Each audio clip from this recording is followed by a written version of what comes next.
Olá a todos. Na aula de hoje, então, nós iremos discutir as principais adaptações celulares em resposta ao exercício aeróbio e ao exercício de força.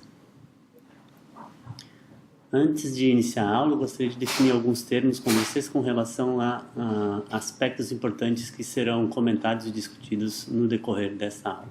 Primeiro é a PGC1-alfa, que é um dos principais reguladores da biogênese mitocondrial. E ela também é um fator de transcrição que regula os genes envolvidos no metabolismo energético, principalmente no metabolismo oxidativo mitocondrial. Nós vamos retomar as ações da PGC1-alfa mais adiante.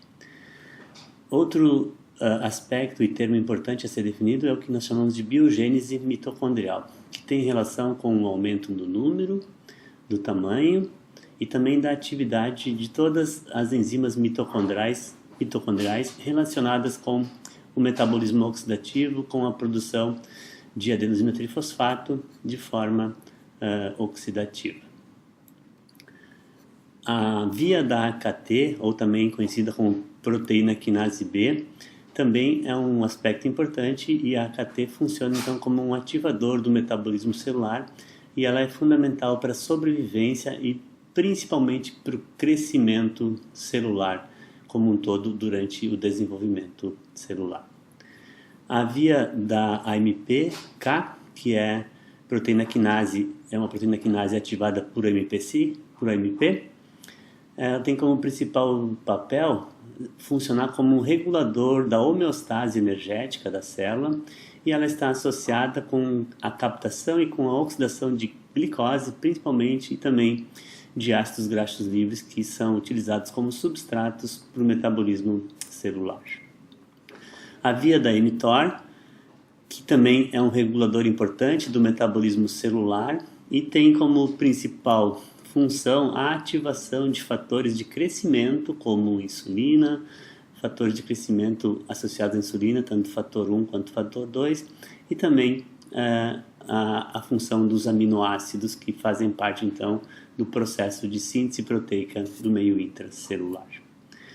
E, por fim, dentro desse glossário, a FOXO, que também é um marcador celular que tem ação importante e, quando ativado, desencadeia principalmente os processos de autofagia celular, resultando em degradação mitocondrial e também em degradação celular ou miofibrilar, contribuindo então desta forma para atrofia muscular que está presente em algumas doenças e também em alguns estados de sedentarismo.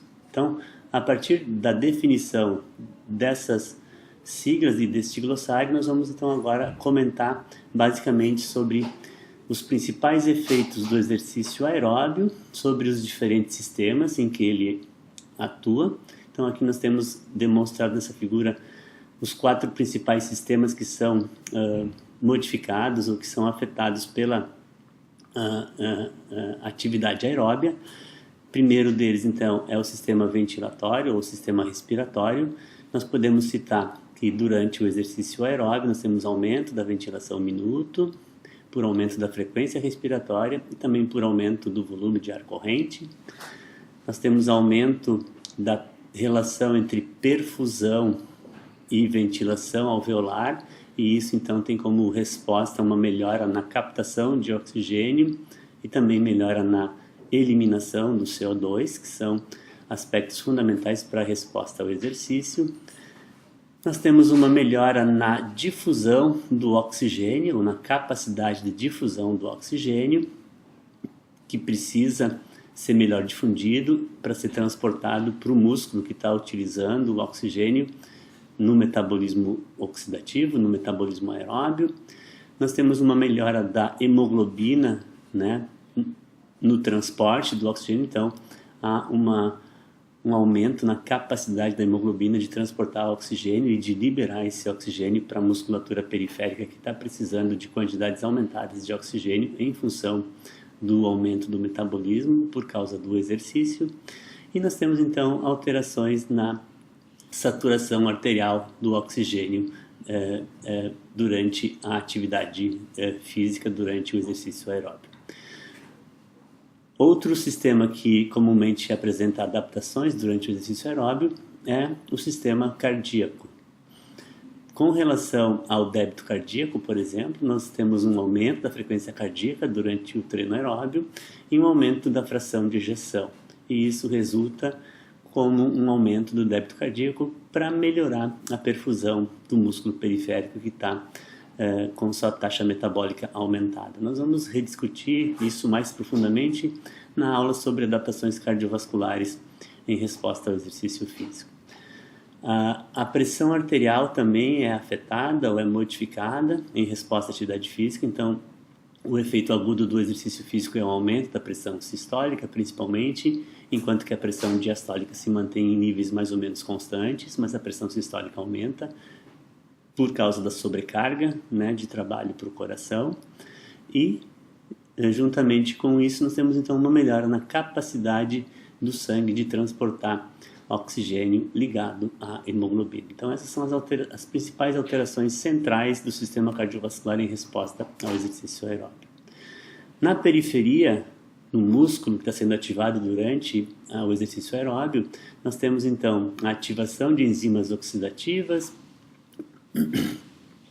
o aumento da disponibilidade de substratos para produzir energia e gerar ATP, o aumento na concentração de mioglobina, que é uma proteína muscular que é capaz de se ligar ao oxigênio e dessa forma ofertar o oxigênio para o metabolismo oxidativo, um aumento do tamanho e do número das mitocôndrias, que é onde acontece então toda a produção de ATP de forma aeróbia, né, utilizando os diferentes substratos como glicose ou então ácidos graxos e glicerol. Nós temos então a ativação da massa muscular, dos grupos musculares envolvidos em resposta ao exercício, e nós temos então também modificação ou predominância da ativação dos tipos de fibra, dependendo do tipo de exercício aeróbio ou anaeróbio. E, por fim, o quarto grupo de fatores que se altera durante a realização de exercício aeróbio são relacionados ao fluxo sanguíneo periférico. Nós temos então uma diminuição do fluxo para regiões não ativas, como por exemplo o sistema gastrointestinal, a própria pele, dependendo da necessidade então do fluxo no músculo, vai apresentar redução na sua perfusão para que esse fluxo seja direcionado para a musculatura. A modificação na reatividade vascular, no músculo nós temos então vasodilatação, principalmente mediada pela ativação simpática através dos receptores beta-adrenérgicos e também pela vasodilatação que é decorrente do aumento da taxa metabólica e consequente acúmulo de CO2 ou produção de CO2 aumentada, que é vasodilatador. Isso tudo leva a um aumento grande do fluxo sanguíneo muscular para garantir uma boa oferta de oxigênio e uma boa remoção dos metabólitos que estão sendo produzidos por causa da atividade física, do aumento da taxa metabólica. Cronicamente, nós podemos ter aumento da densidade capilar, uma melhora na capacidade de difusão do oxigênio no músculo periférico, uma melhora na condutância vascular, o que facilita então a oferta, a entrega de oxigênio.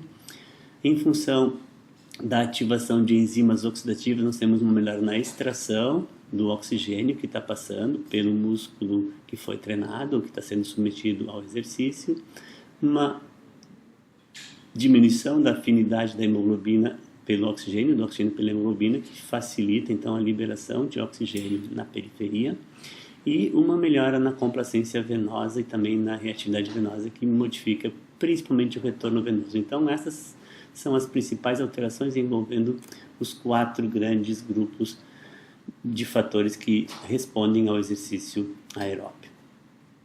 Essa é uma figura que nos ilustra com relação ao sistema anaeróbio, os principais efeitos. Então, nós falamos anteriormente do sistema do exercício aeróbio e vamos agora destacar os principais efeitos associados ao exercício anaeróbio.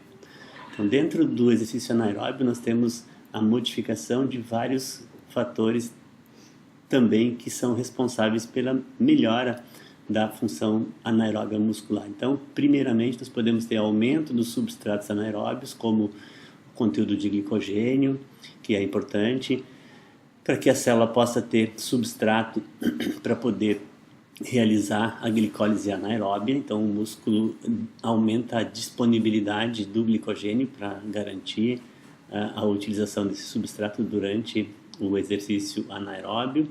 Também nós temos aumento da quantidade e da atividade de enzimas anaeróbias, então todas as enzimas estão aumentadas, como está mostrando aqui nessa figura, em torno de 30% a 40% de aumento das enzimas anaeróbias.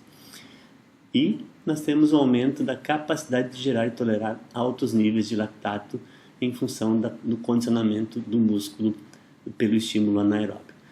Juntamente com isso, nós temos, como está mostrando aqui, um aumento da atividade da fosfocreatina, em torno de 20%, um aumento da produção ou da ressíntese de ATP, em torno de 30% também, um aumento da capacidade glicolítica e, como nós já comentamos, um aumento da capacidade de glicogênio, que é o substrato utilizado durante o metabolismo anaeróbio para produzir ATP de forma anaeróbica. Então, dentro desses dois grandes grupos de exercícios, que são os aeróbios e anaeróbios, nós podemos citar essas principais adaptações ou respostas ao exercício ou aos diferentes tipos de exercício. Agora nós vamos aprofundar um pouquinho mais a resposta celular durante o treino aeróbio. Essa é uma mitocôndria, que todos vocês já conhecem. Então, como eu costumo falar, a mitocôndria é o motorzinho da nossa célula, porque é na mitocôndria, durante o metabolismo aeróbio, que acontecem as principais alterações ou modificações que garantem a produção de energia para a manutenção do metabolismo celular aumentado. Então, eu só queria ilustrar uma imagem histológica de uma mitocôndria, que é fundamental nesse processo de resposta ao treino aeróbio, principalmente no músculo que está sendo submetido ao estímulo de treino aeróbio. Então, o treino aeróbio, como a gente já comentou, está sendo mostrado aqui, tem como característica inicial, em função da utilização de substrato para a produção de ATP, uma diminuição, uma depressão nos níveis de glicogênio, e isso também está associado a um aumento nos níveis de cálcio no citosol, uma vez que a contração muscular requer a liberação de cálcio pelo retículo sarcoplasmático. Então, esses dois aspectos, depressão de glicogênio, juntamente com um aumento de cálcio, geram a ativação da proteína quinase dependente de AMP. Então, essa atividade aumentada dessa proteína quinase vai conduzir a um aumento da atividade da PGC1-alfa, como nós vimos anteriormente, que é um mediador importante, é um peroxissoma que aumenta a biogênese mitocondrial, como a gente já definiu, já falou, e isso então vai levar a uma melhora da via oxidativa e do desempenho aeróbio do músculo periférico. Como resposta, então, a uma ativação da biogênese mitocondrial, que tem relação com aumento das enzimas, aumento da função mitocondrial e melhora da capacidade mitocondrial de produzir ATP de forma oxidativa. Então, em síntese, a biogênese mitocondrial representa isso. De novo, no citosol, essa depressão de glicogênio e o aumento de cálcio em resposta ao treino aeróbio vão ativar outras vias também dentro da célula, como a via da eneossintase endotelial, próprias vias ativadas por cálcio, o AMP, como a gente já comentou, e o NADPH, o NADH. A principal via, como a gente já chamou a atenção, é a via da proteína quinase dependente de AMP. Essa via da proteína quinase dependente de AMP, então vai, como também nós já comentamos, ativar a via da PGC1-alfa, que vai gerar, então, modificações no núcleo da célula, a partir de um aumento da concentração de PGC1-alfa no citosol. Isso leva a estímulos nucleares para essa célula que está sendo submetida ao exercício aeróbio ou ao treino aeróbio, e essa ativação do núcleo leva a modificações da função mitocondrial que está sendo esquematicamente mostrada aqui. Quais são essas modificações da função mitocondrial?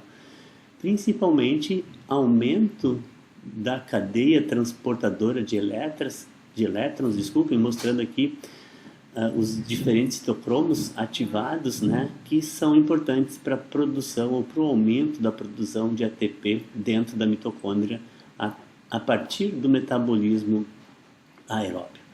Além disso, a PGC1-alfa também diminui a produção de espécies reativas de oxigênio, o que vai levar a um aumento ainda maior na ativação desses citocromas ou desses complexos mitocondriais que são responsáveis pela produção de adenosina trifosfato, de ATP. Então, por um lado, diretamente a PGC1-alfa ativa os complexos e também a inibição da produção de espécies reativas de oxigênio também ativa ainda mais a produção ou a atividade desses complexos que aumentam a produção final de ATP. Além disso, pela ação da AKT no processo de biogênese mitocondrial, nós temos então a fusão de duas mitocôndrias menores para formar uma mitocôndria maior. Então isso é uma adaptação importante, uma resposta importante, que as mitocôndrias em resposta ao treino acabam aumentando de tamanho. Então isso gera uma mitocôndria maior e se a mitocôndria tem um tamanho maior, ela vai ter mais capacidade de produzir ATP a partir então da ativação do complexo, né, da cadeia mitocondrial que é responsável pela produção de adenosina trifosfato, pelo aumento do tamanho da mitocôndria no processo de biogênese mitocondrial. Outra adaptação que está associada com isso, em resposta à PGC1-alfa também, é a fusão de mitocôndrias, né, fazendo com que haja um aumento da mitocôndria como um todo. Então, a mitocôndria tem o seu tamanho aumentado. Eu me equivoquei aqui e falei em fissão, que era fusão, mas é divisão, aumento no número de mitocôndrias e aumento do tamanho de mitocôndria. Então, a resposta final, corrigindo, após a ativação da PGC1-alfa, é aumento do número de mitocôndrias e aumento do tamanho das mitocôndrias. Tudo isso aumenta a produção final de ATP, de energia, para disponibilizar para o metabolismo celular. Com relação a outra modalidade de treino, que é o treino de força, nós temos aqui então representados esquematicamente uma imagem histológica de um sarcômero, de um músculo esquelético, íntegro no lado esquerdo aqui da figura e do lado direito uma imagem de um sarcômero que apresenta algumas microlesões.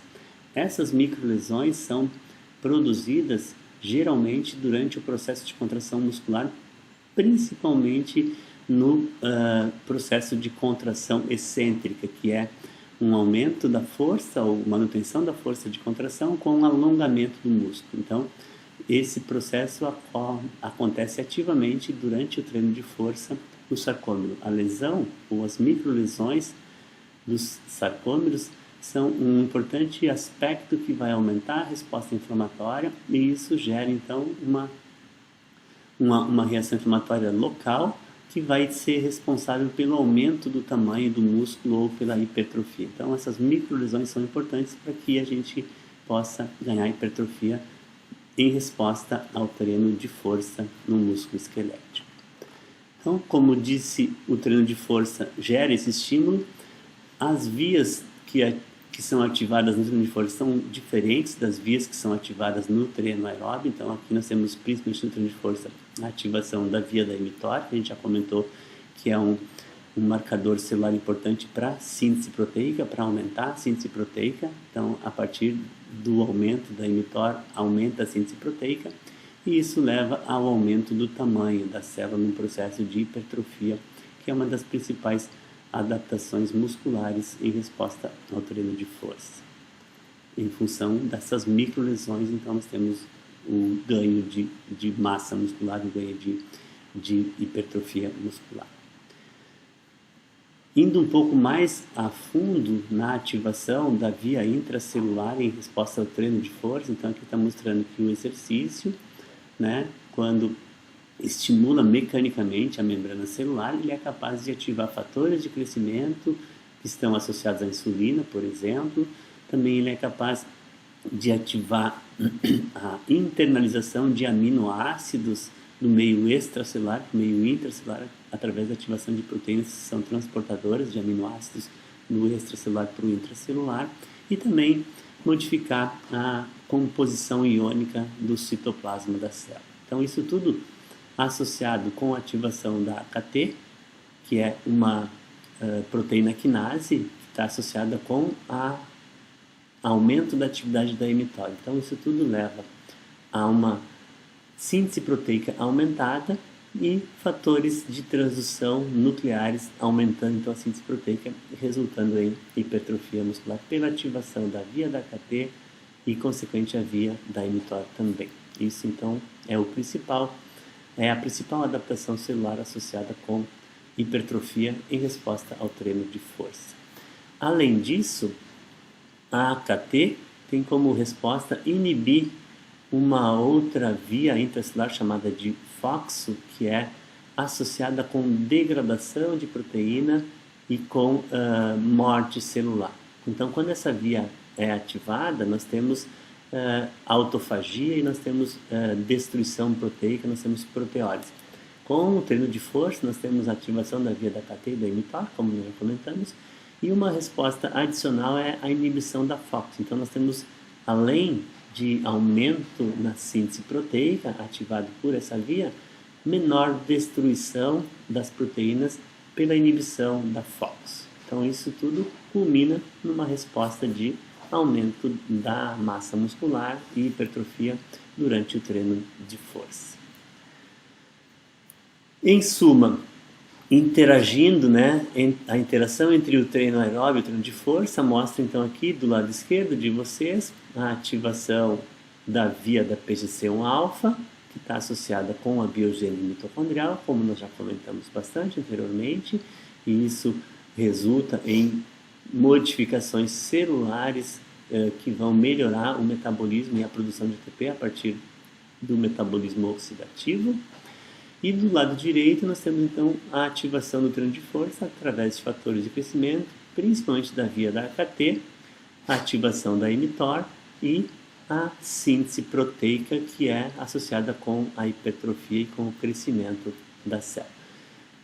Evidentemente que existe uma pequena interação, ou seja, quando eu faço o treino aeróbio, eu vou ter uma ativação mesmo que pequena dessas vias da mTOR, e mesmo quando eu faço um treino de força, eu vou ter uma ativação mesmo que pequena da via da PGC1-alfa. Então, nós podemos ter pequenas adaptações de resistência com treino de força, aeróbico com treino de força, e também nós podemos ter pequenas adaptações de força com treino aeróbico. Acho que eram essas as informações importantes para a aula de hoje. Eu agradeço a atenção de vocês. Muito obrigado.